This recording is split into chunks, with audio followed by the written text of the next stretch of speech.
नमस्कार, मेरा नाम है विवेक शर्मा और मेरे साथ हैं डॉक्टर मनीष जैन, जो कि एक ऑन्कोलॉजिस्ट हैं, पुणे में प्रैक्टिस करते हैं, लेकिन अवेलेबल ये सारी दुनिया के लिए हैं और बहुत सारा काम करते हैं। डॉक्टर साहब, बहुत बहुत स्वागत है आपका एक बार फिर से।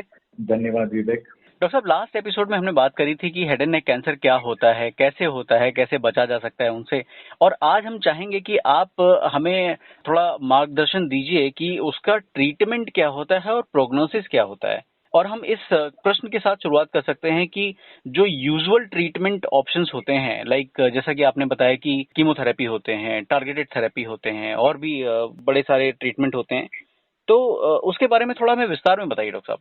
सबसे इम्पोर्टेंट चीज है head and neck cancer treat करने के लिए मल्टी डिसिप्लिनरी टीम।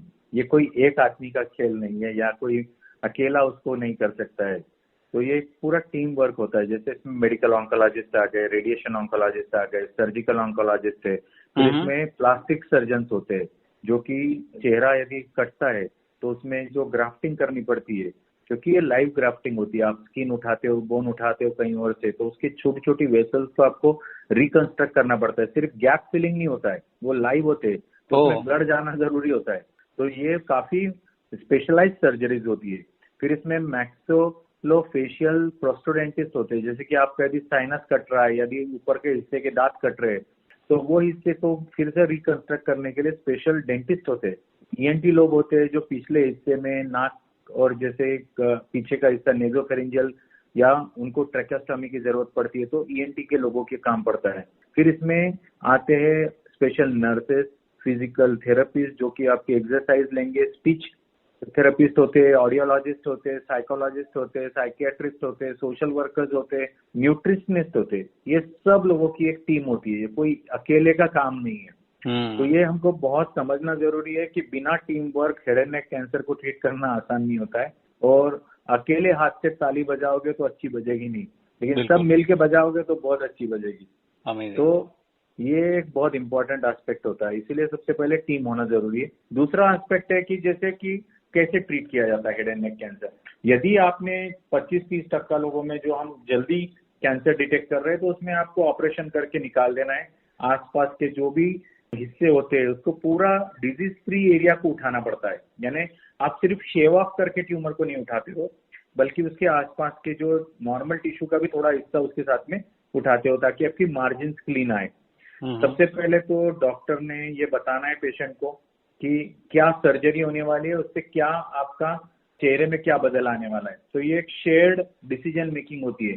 कोई लोग बोलेगा मुझे नहीं सर्जरी चाहिए, तो अर्ली स्टेज कैंसर के अंदर आप रेडिएशन का भी एक ऑप्शन ले सकते हो, जो कि काफी इफेक्टिव है, जिसमें आपको चेहरे को या गले को या आपके वॉइस बॉक्स को काटने की जरूरत ना पड़े। एकदम अर्ली सर्जरी ये भी होती है कि लेजर टेक्नोलॉजी से आप कर सकते हो। जैसे कि लैरिंजियल कैंसर है, बहुत छोटा सा वॉइस बॉक्स पे कैंसर है, तो आप उसको एक लेजर से कट कर दो। और यदि वो थोड़ा बड़ा है तो आप उसको एक्सीजनल सर्जरीज बोलते हैं, वाइड लोकल एक्सीजन, या आसपास के लिम्फ नोड में गया तो लिम्फ नोड डिसेक्शन। फिर आता है रिकंस्ट्रक्टिव सर्जरी, जैसे कि प्लास्टिक सर्जरी, जो हिस्सा निकाल दिया है जबड़े का या गले का या आपका वॉइस बॉक्स निकाला है, तो वो भी रिप्लेस करके स्पेशल इंस्ट्रूमेंट डाल के लोग बात कर सकते हैं। इलेक्ट्रॉनिक बातें, जैसे रोबोटिक बात होती है ना, वैसी बात होती है उससे।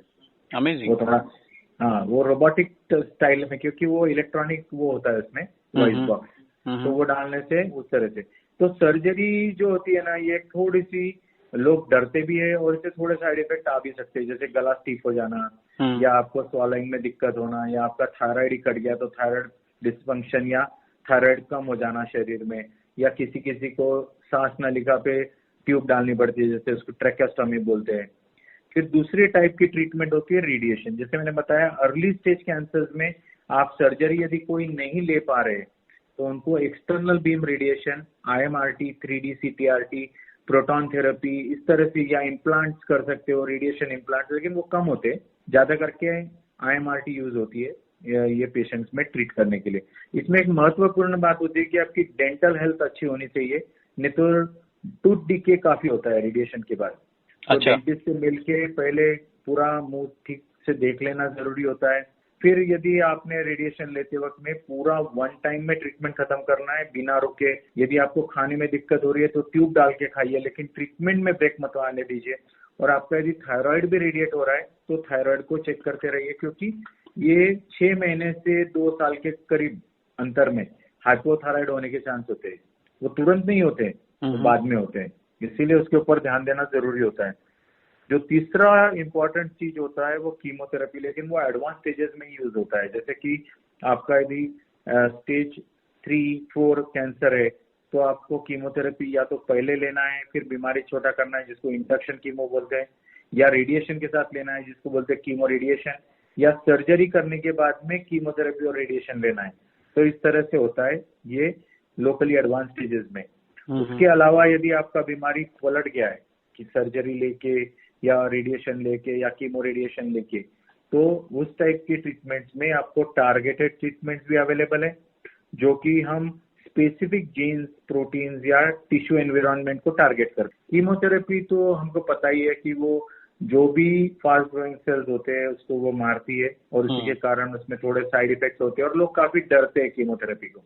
लेकिन टारगेटेड थेरेपीज अभी कम साइड इफेक्ट वाली है, लेकिन वो अभी फिलहाल साइड इफेक्ट करती है आपके पॉकेट पे, क्योंकि वो एक्सपेंसिव होती है। तो ये एक एस्पेक्ट होता है। फिर हमारा जो फोर्थ एस्पेक्ट होता है वो होता है फिजिकल, इमोशनल और सोशल। जैसे मैंने बताया कि इमोशनल वेलबींग बहुत इंपॉर्टेंट होता है, सोशल वेलबींग बहुत इंपॉर्टेंट होता है। यदि आपका चेहरा कट जाएगा और आप काम पे ही नहीं जा पाओगे, या आप अपने आप से ही डर जाओगे कि अब तो क्या होगा मेरे जीवन में, तो see you may be the only earning member. As I said, males में ज्यादा होता है और वो अकेले, बहुत सी बार मेल्स अकेले अर्निंग मेंबर होते हैं। तो ट्यूब लेके कैसे काम पे जाए, नाक में से ट्यूब डली है, चेहरा कट गया है, अब तो मैं ठीक से बात ही नहीं कर पा रहा हूँ। पहली बात तो कैंसर होने ही मत दो, हुआ तो फिर डरो मत, पूरा लड़ो। और जो हुआ है वो अपने ही कारण हुआ है, इसीलिए हमने जीना नहीं छोड़ना है। ये बात गलत होती है कि अब ये हो गया तो कैसे जिएंगे। See you will have to make sure कि वो पेशेंट ने न्यूट्रिशनली फिट रहना है, उनका खाना पीना नली से दो, उनको relaxation techniques, emotional support, spiritual support, financial support, social support पूरी तरह से देना जरूरी है, क्योंकि हमारे देश का सबसे महत्वपूर्ण कैंसर है जो कि एक्चुअली हमने रोकना चाहिए। लेकिन हम ट्रीटमेंट की बात कर रहे हैं। ये कैंसर होना ही नहीं चाहिए, क्योंकि ये तंबाकू ही नहीं खाएंगे तो कैंसर होगा ही नहीं। 85% कैंसर तो उसी से हो रहा है। बिल्कुल। ये पूरी तरह से प्रिवेंटेबल है, लेकिन हम लोग इसके बारे में ना बात करते, ना इसके बारे में हम अवेयरनेस लाते हैं, बल्कि एक दूसरे से मिलते हैं तो उसके हाथ में फिर तंबाकू पकड़ा देते हैं, because we think it is a way of socialising. और यहाँ तो बच्चे 8वीं 9वीं से खाना शुरू कर दिए। Correct. So this is really scary, and we are the capital of head and neck cancer in the world. दुनिया का 60% कैंसर हेड एंड नेक का इंडिया में हो रहा है। और उसमें कई सारे कैपिटल है अपने यहाँ, जैसे कि अपने यहाँ गोवा में एक प्रकार का कैंसर हो रहा है, पौंडीचेरी में अलग टाइप का है, मिजोरम में अलग टाइप का है, उड़ीसा में अलग टाइप का है, आसाम में अलग टाइप का है, महाराष्ट्र में अलग टाइप। यानी हमारे तंबाकू खाने के, सुट्टा पीने के, चिलम पीने के इतने अलग अलग तरीके हैं कि वहाँ के एरिया के कैंसर अलग है। डॉक्टर साहब, जब हम कैंसर ट्रीटमेंट की बात करते हैं तो कई बार ये हमारे जहन में आता है कि टेस्ट जो है बड़े इंपॉर्टेंट होते हैं, और टेस्ट बड़ा वाइटल रोल प्ले करते हैं। बेसिस ऑन टेस्ट आप डिसाइड करते हैं कि कौन सी दवाई देनी है, कौन सी थेरेपी देनी है। तो हेड एंड नेक कैंसर के क्या टेस्ट होते हैं? हेड एंड नेक कैंसर में सबसे इम्पोर्टेंट टेस्ट होता है कि आप पेशेंट के मुंह में देखो पहले, सबसे इम्पोर्टेंट फिजिकल, उनमें एक उंगली डाल के चेक करो, मिरर से चेक करो, लाइट एंड मिरर बोलते हैं जिससे। फिर आप एंडोस्कोपी करा सकते हो, जिसको हम लैरिंगोस्कोपी, फेरिंगोस्कोपी, नेजोफेरिंगोस्कोपी या पैन एंडोस्कोपी बोलते हैं, जैसे दूरबीन डाल के अंदर चेक किया जाए। फिर वहां से एक नीडल से एस्पिरेशन करो या उसका एक टुकड़ा निकाल लो, फिर उसको मॉलिक्यूलर टेस्टिंग को भेजो, specific jeans, EGFR, MSI, PD-L1, CPS score, इस तरह से आप उनकी टेस्टिंग कर सकते हो। उसके अलावा इसको जो टेस्टिंग होती है वो HPV वायरस के लिए टेस्टिंग किया जाता है। फिर इसमें कुछ लोग बेरियम स्वालो से डायग्नोज होते हैं, कुछ लोग एक्सरे से डायग्नोज होते हैं, कुछ sonography, CT scan, MRI, bone scan, PET scan, इस तरह से आपको स्कैन करने। ये आपको एक होता है डायग्नोसिस के लिए, एक होता है स्टेजिंग के लिए, एक होता है कैरेक्टराइजेशन के लिए।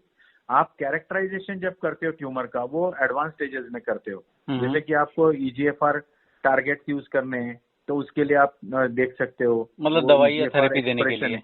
हाँ, जैसे आप NTR के जीन्स है तो आप लारोट्रेक्टेनिब देने के लिए वो देखते हो, PDL1 एक्सप्रेशन आप CPS स्कोर इम्यूनोथेरेपी देने के लिए देखते हो। तो इस तरह से आप वो देखते हो। आप डायग्नोसिस के लिए आप बायोप्सी देखते हो कि उनका स्क्वामस सेल है, एडिनोकार्सिनोमा है, लिम्फोमा है, कौन से टाइप का कैंसर है, वो बायोप्सी से पता चलेगा। तो इस तरह से आपको सारी टेस्ट करनी है और कितना फैला है, कहाँ पर है, एक कैंसर है या मल्टीपल कैंसर है।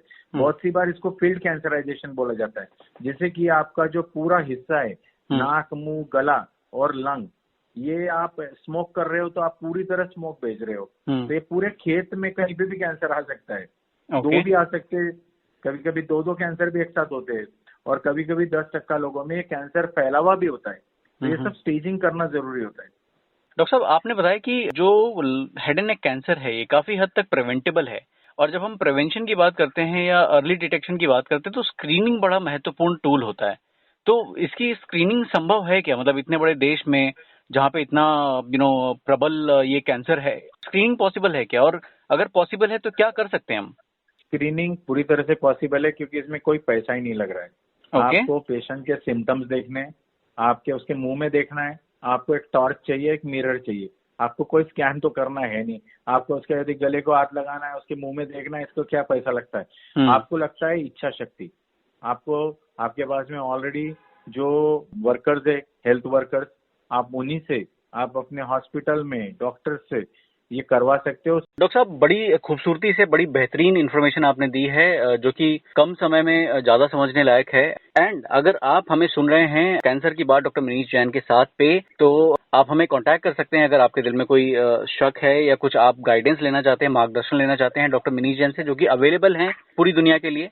बहुत आसान है इन तक पहुंचना, आपको सिर्फ उंगलियों को थोड़ी तकलीफ देनी है, इनको एक ईमेल टाइप करना है manishjain009@gmail.com पे, यानी कि MINISHJAIN009@gmail.com, एंड डॉक्टर साहब will be more than happy to address your queries and support you. हम फिर मिलेंगे आपसे। Till then take care, bye bye, जय हिंद।